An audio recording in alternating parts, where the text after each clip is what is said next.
Hello class, today we're going to talk about section 9.4, which is solving quadratics by completing the square. By the end of today's lesson, you will know what completing the square is and how to use it to solve quadratic equations. Recall from last chapter that we had a perfect square trinomial. That meant we could take the square root of the front, the square root of the back. We will double check and say 2 times the front times the back is equal to the middle, which indeed in this case it is. So our factor was x plus 5 squared when we broke down the factoring. So we're going to use this idea of perfect square trinomials to help us complete the square. We want to be able to break it down into this factor right here. So what we are going to need to do in order to do this is take the b value, so that x, that number in front of x, cut it in half, square that answer, and then add it on to x squared plus bx.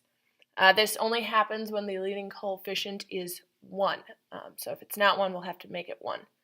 So for example, I have x squared plus 6x plus c.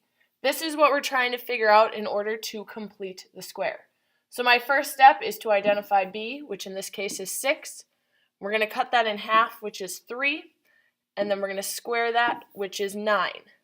That is what I'm going to add on to the end to give me a perfect square trinomial. So x squared plus 6x plus 9, meaning my factor is x plus 3 squared. So the completing the square part is this middle step right here. Go ahead and try this one on your own. Our answer here, -4 for halving it. Squaring it is 16, so that completing the square part is x squared minus 8x plus 16. We can use this concept of completing the square to help us solve quadratics, making sure that x squared plus bx are on one side of the equation and any numbers are on the opposite side of the equation.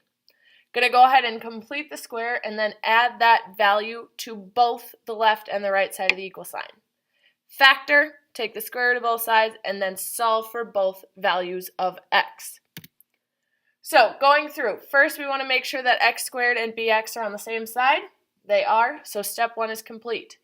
Then I'm going to go ahead and complete the square. So 12, cutting that in half is 6, and then squaring that I end up with 36.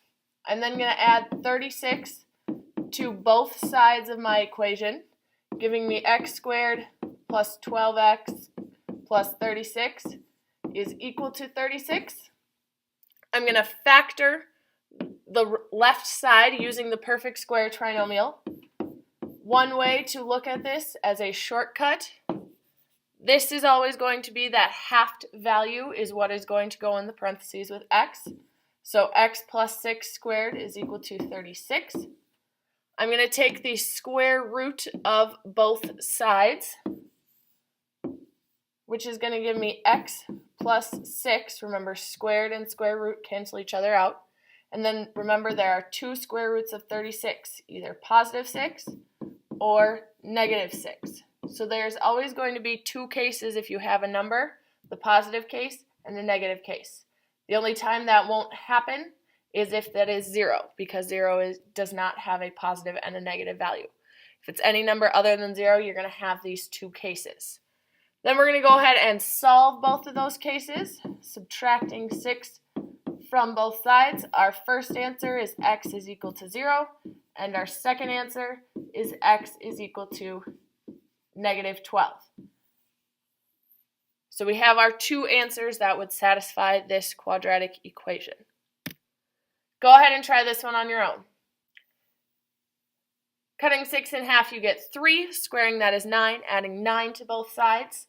Then taking the square root, setting it equal to +3 and -3, you get an answer of 0 and -6. With this example, we do not have x squared and x by themselves, so we are going to need to subtract 3 from both sides to start the problem. The only thing that can be on this side of the equation is x's, and all of the numbers have to be on the other side.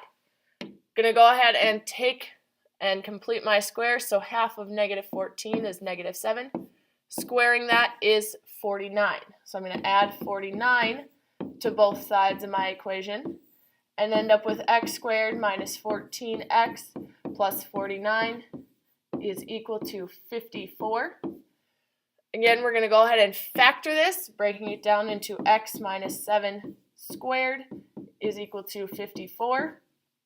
Square rooting both sides, I end up with x minus 7 is equal to 7.35, and x minus 7 is equal to negative 7.35.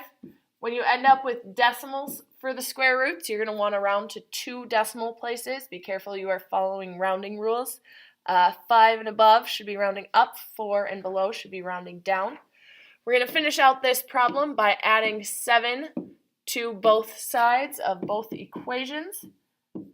So giving me a first answer of x is equal to 14.35, and then adding 7 to the second equation, I end up with x is equal to negative 0.35.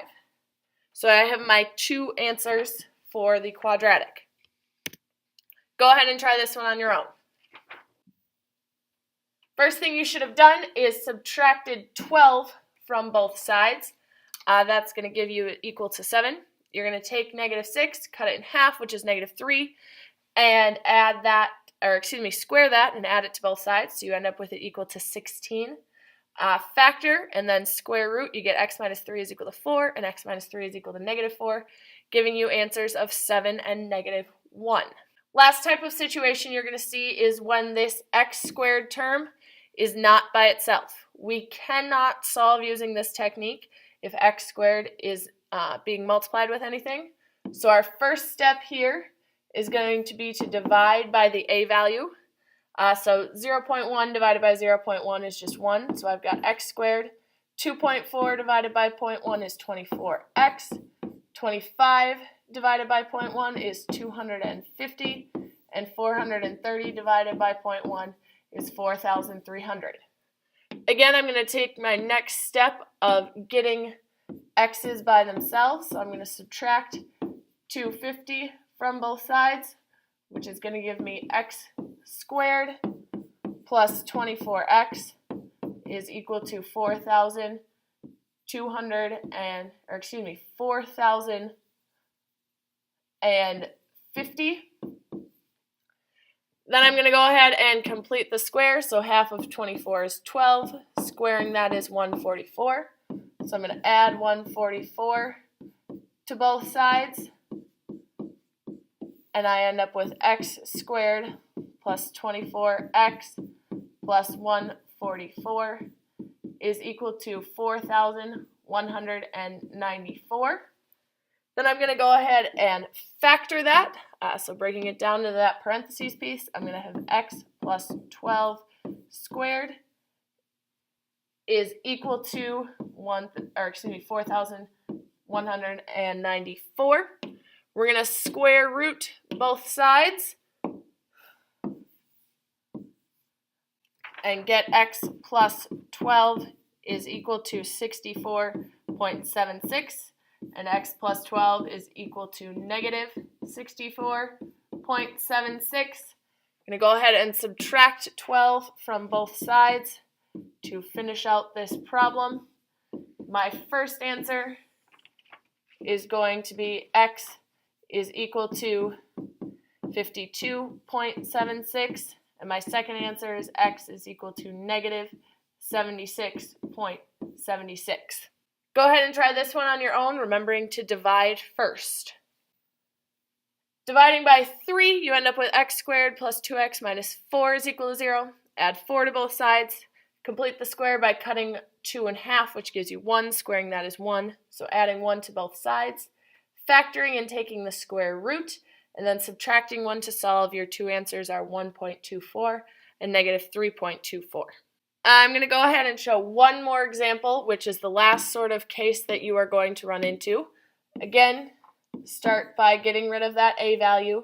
So I'm going to end up with x squared minus 4x plus 9 is equal to 0. Subtracting 9 from both sides, I'm going to get x squared minus 4x is equal to negative 9. Completing the square, cutting negative 4 in half is negative 2. Squaring that is 4. So adding 4 to both sides, x squared minus 4x plus 4 is equal to negative 5. At this case, we can stop because our equal value is equal to a negative. You cannot take the square root of a negative number, so if after you complete the square, that equals to part is a negative, you can stop and say that there are no real solutions to this problem. You'll want to make sure you include the word real, because when we get into Algebra 2, there actually will be a way to take the square root of a negative number, but for now we are going with no real solutions. If you have questions about this or anything else from the lesson, please let me know when you get to class.